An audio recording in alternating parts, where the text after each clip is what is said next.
கர்த்தருடைய வார்த்தையை உங்களுக்கு தீர்க்க தரிசனமா சொல்றேன். காலதாமதத்தோடு ஓடிக்கொண்டிருக்கிற அன்பு தேவனுடைய பிள்ளையே, காலதாமதத்தை நினைத்து நினைத்து வருத்தத்தோடு இருக்கிற தேவனுடைய பிள்ளையே, ஆண்டவரே எனக்கு நீர் என்ன தருவீர், ஆண்டவரே நீர் எனக்கு என்ன செய்வீர், இவ்வளவு லேட் ஆகுதே ஆண்டவரே, இவ்வளவு காலதாமதம் ஆகுதே, என்னைக்கு நீர் என்னை சாட்சியாய் நிறுத்துவீர்.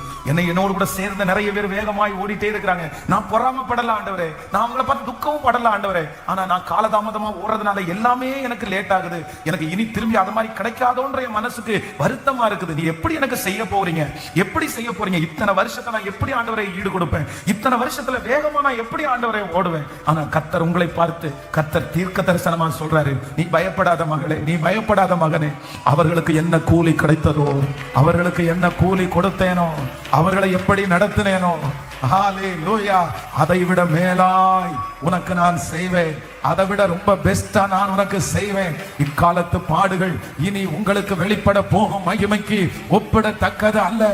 இது கர்த்தர் உங்களுக்கு கொடுக்கிற தீர்க்க தரிசனமான வார்த்தை. நான் உன்னை எழுப்புவேன், நான் உன்னை நிறுத்துவேன், நான் உன்னை களத்துல கொண்டு வந்து நிறுத்துவேன். அன்றைக்கு அவர்களையும் உங்களையும் ஒப்பிட்டு பார்க்கும் போது அவங்க பொறாமப்படுகிற அளவிற்கு, அவங்க முறுமுறுக்கிற அளவிற்கு கர்த்தர் அவர்கள் கண்களுக்கு முன்பாக உங்களை மேன்மைப்படுத்துவேன் என்று வாக்கு கொடுக்கிறார்.